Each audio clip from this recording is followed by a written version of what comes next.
5 at 4. Let's look at the store. And boy, I've got some very interesting to me stuff. First thing first, I'm going to give a shout out to Hyperion, who posted this crazy Moon Knight team right here. It was a 500,000 power team, and it went up against a 568,000 power Black Order, a punch up against Black Order in war, and it won. And I got to give a shout out for posting this. And this has to do with this amazing mechanic where Moon Knight cannot block, and whenever he gets deflect, whoa, here, let's look it up. Whenever he gets deflect, he gets offense up, and then he gets his speed bar filled by 20%. So, on this team right here, he was adjacent to Blob. And Blob was on every enemy turn, he was feeding a deflect to Moon Knight, which was getting 20%. Now, this Moon Knight has to be a 7 red star, maxed out of his mind. But can you imagine, like on defense on war, on a mercenary team against next to Merc Riot Guard, maybe Moon Knight sandwiched in between Merc Riot Guard and Blob? And if you have like a beefy Moon Knight, you know, you're getting 40% turn meter every time the enemy takes turn, and him just wrecking nerds. This is amazing. I love it when I go on Reddit and I see stuff like this, and it tickles my brain, and I get excited. We're going to talk about what's mostly on Reddit here in a minute, but I'm actually I'm way more excited for Moon Knight after seeing this team take advantage of this fill speed bar when he gets deflect. He says, if this character has deflect to offense up, then fill speed bar by 20%. Amazing. Also, big shout out to Bombay and Verandius for putting this together. I made an entire video talking about this, and I didn't have a spreadsheet to put it into words. But here's the thing. Going from level 70 to level 75 and going from gear tier 13 to gear tier 14 is huge. And throughout the entire game, going from like gear tier 1, 2, 3, 4, 5, 6, 7, 8, 9, 10, 11, 12, even the 13 is like 2%, 3%, 5%. You get like very modest gains all the way up to 13. And then when you get to go from 13 to 14 and go from level 70 to 75, you get these crazy numbers like 20%, 20%, 20%, 71% focus and resistance. It's huge. And so this idea of only take your characters up to level 12 and don't go to 13, because 13 takes gold pieces. If you're going to go to 13, if you go to 13, you're getting like a 2, 3, 4% boost. But when you go from 13 to 14, you get 20, 20, 20, 20, 20, 71. So the idea is you're wasting SBCs, you're wasting gold pieces going to 13. Stop at 12 or go to 14. There's no 13. And there's some rare cases where 13 for DD2, I understand. But never mind. Let's just ignore that. Then, when you go down further, going from 76 to 80 and tier 14 to 14, well, just the gold going from 76 to 80 is 10, 10, 10, 10, then 6 and then 5. So, going, where, all right, just look at this. So I made a whole video about it. Probably should just link the video right here. Basically, this is a beautiful spreadsheet that goes over everything I talked in the video and with Reminex. But basically, going from just upgrading gold from 70 to 75, you really don't get a big of a boost. 2%, 2%, 2%, massive focus and resistance. But then once you get to level 76 and go from 76 to 80, you start getting stat boosts, health damage and resistance, and health damage and armor, and then the focus and the resistance down here. Anyways, monster difference between going from 13 to 15 or even 12 to 15. Where earlier in the game, those gear 7 to 8 doesn't really matter much. It's huge. So I kind of feel like gear tier 14 kind of broke the game a little bit. Like the stat boost was so big going to 14, where the gear tier didn't really matter that much. And I hope that they are able to ease up some of the gear, the catalysts, the SBCs, because you really can't take that many characters to 14. And if you do, you're kind of cutting yourself short if they come out with DD5. And that is one of the things that they talked about in acknowledging community feedback. They said Orange Gear access. Now, here's the deal. This post was 3 weeks ago, so tomorrow it'll be 3 weeks. And we're expecting a post, and a lot of people have different expectations on that. My expectations are moderate. I don't really know if there are going to be any specific timetables. I know developers in the past, in my dealing with them on multiple games, they tend to be pretty vague about timelines. They say, well, this is what's going to happen and we're working on it, but they rarely give a timetable. I got to tell you what would, and I know I'm going on a limb right now, and I don't think this is going to happen, but you know what would make me happy is like, I feel like the arena game mode has been stripped from me for two reasons. From as far as fun, the first reason is that, it's just mirror match on mirror match, which I think is going to self-correct here, because we have the Black Order meta should be shifting away. Second thing is the slingshot. I think Verandius, I don't know. He said he was attacking into 3 and then he got slingshotted to 21. Boy, nothing would make me feel better about this game and playing arena is the elimination or, moving away from this mirror match and getting rid of the slingshot. That would be like the biggest thing ever. I think that's a 1 in 100 chance that's going to happen tomorrow.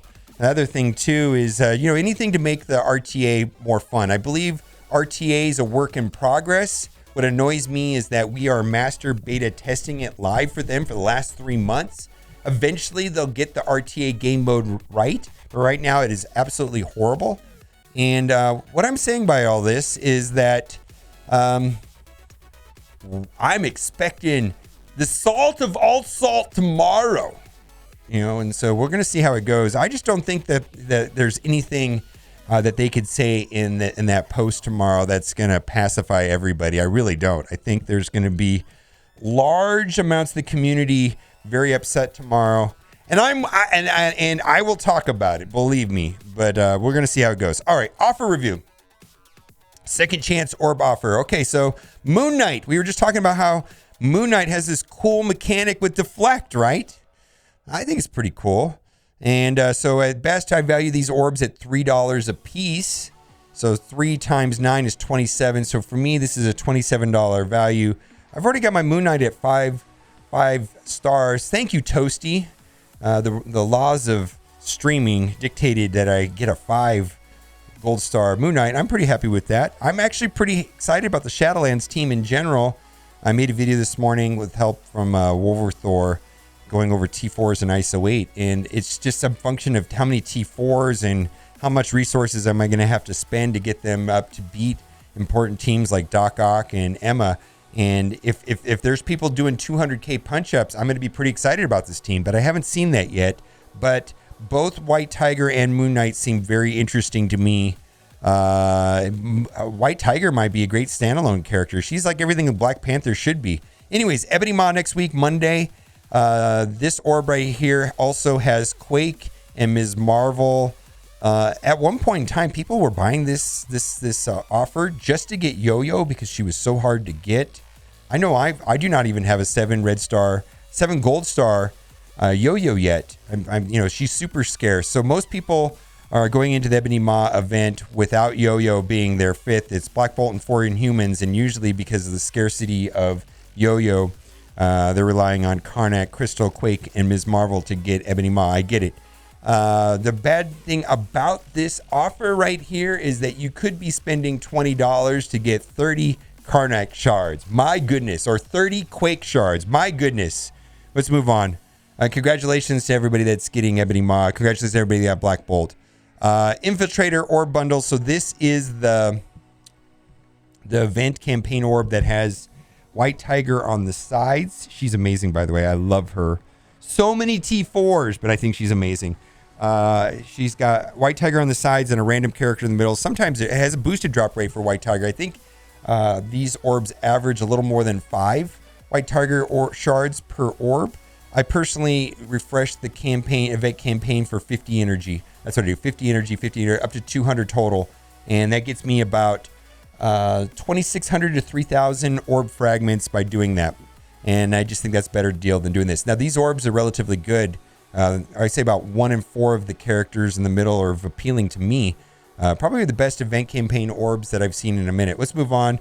Beast. Boy, they're milking this guy. Boy, we just had Battle Pass where you could get, if you both the free-to-play track. You get an extra 55 for 19 bucks on the Battle Pass. But boy, they're milking Beast. When is this guy going to be farmable, man? Anyways, I really can't say that this character is in particularly worth 50 character shards for 30 bucks. He's quite good, but it seems like, it's kind of strange. The end of November, early December in the blog post, they said that they were going to coming soon. We're going to reveal how we're going to make Beast more obtainable. I don't think they meant RTA. I hope did they mean more packs? I mean, I always thought they were, he's going to be in the raid store. Seems to me their plans changed on Beast. Like he was supposed to be out and now he's not.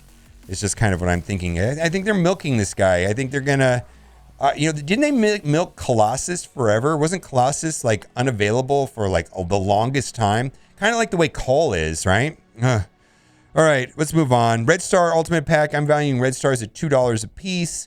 So we've got 6 orbs right here, 12 bucks value, not worth 25 bucks to me. My goodness. Golden Bundle at best, we value gold at $2 a piece. So that's $14 right there, plus another 5 bucks, let's say. $19 value does not add up to 35 bucks. Premium ISO 8 offer. I'm not in the market to buy ISO 8. The real bottleneck for me is Ions, so I'm not buying this.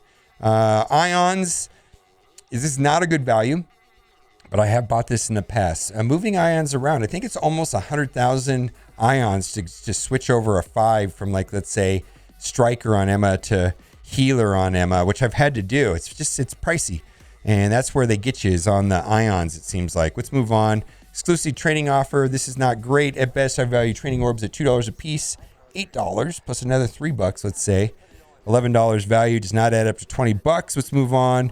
Premium orb pack. So this is 4 premium orbs and a kingpin orb, which we call Fool's Gold, but those do have training materials in them. Anyways, I value this all at $1 a piece. So there's a total of 5 orbs. Does not add up to 10 bucks. Boy. Legacy 1 orbs, I value these at 25 cents a piece. So we got 5 orbs at $1.25. This will have more value to someone that does not have Spider-Man, Captain America, Iron Fist, and so on. There's lots of legacy characters in there, year 1 characters. All right, let's move on. So if you need legacy characters, this may be a good deal for you. But for most people, for people that already have these characters maxed out, not so much. All right, Endless Energy Bundle. This appears twice a week in the store. So if you're pushing for level 80 and or trying to take advantage of double drops, I'm fully expecting there to be some sort of double drops for Ebony Maw, which would be in humans. I don't know if they've announced that or not, but I would expect that. They normally do.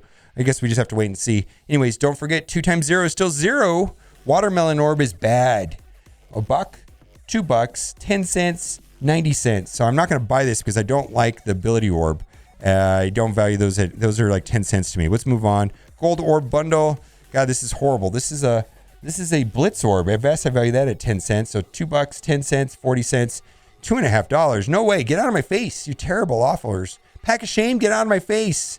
Red Star pack. No. Where's the 10 for 10? Garbage. Boy, offers have been absolutely atrocious lately. Let's go over to my other account.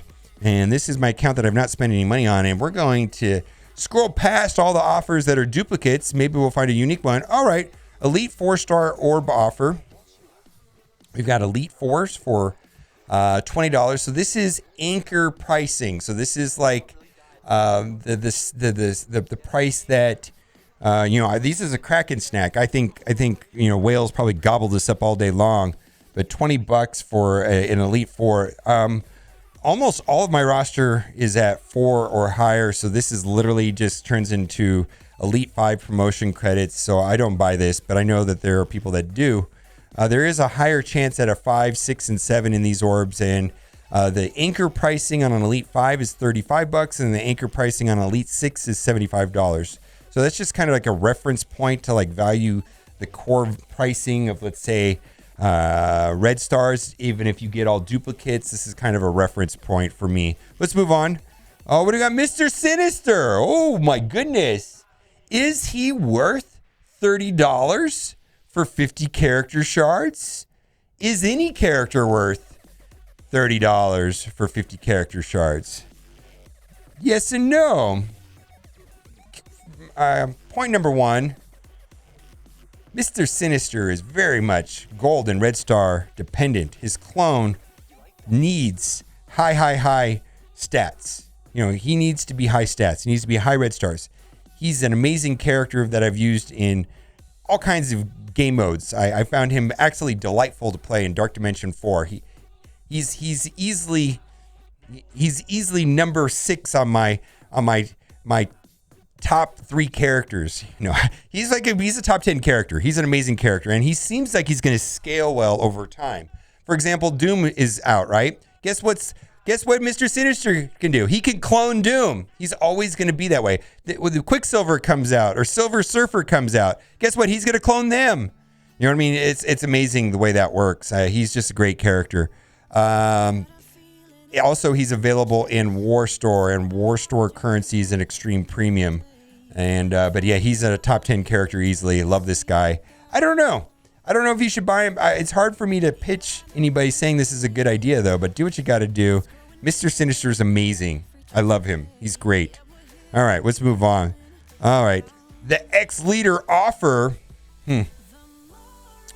So this is a character that gets use on offense in war, and the problem with the X-Men team currently is that he worked so much better with Beast, or just the team worked better with Beast, and Beast has now moved over from Uncanny X-Men over to Astonishing X-Men. So this team is kind of just like it's the 3 anchor characters on this team is going to be Cyclops, Hela, and Colossus. And someone the other day said to me, "Why don't you throw Hela on there? You know, on offense and war." And I want to try that. That sounds actually kind of amazing. Throwing Hela on this team, it seems interesting. I mean, I wonder if that's going to prevent Phoenix from dying, though, or something like that. But anyways, the team has fallen off a little bit, but still very good. I love this guy.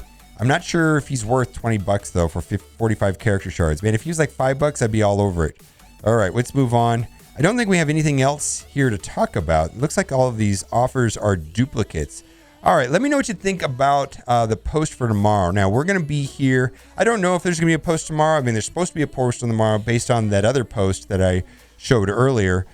Tomorrow is the 3-week mark, so we're expecting that tomorrow. But, you know, I haven't heard anything set in stone as far as that goes. What are you thinking about all of that? And, you know, are your expectations moderate like me? I'm not really expecting a lot. Hopefully they addressed at a minimum all of these concerns. I think there's other concerns. I think the main thing from talking to people is bottlenecks. And hopefully we get some relief from the scopelnecks of bottlenecks. The gaggle of bottlenecks. Anyways, let me know what you think in the comments section. And as always, thanks for watching and keep on gaming.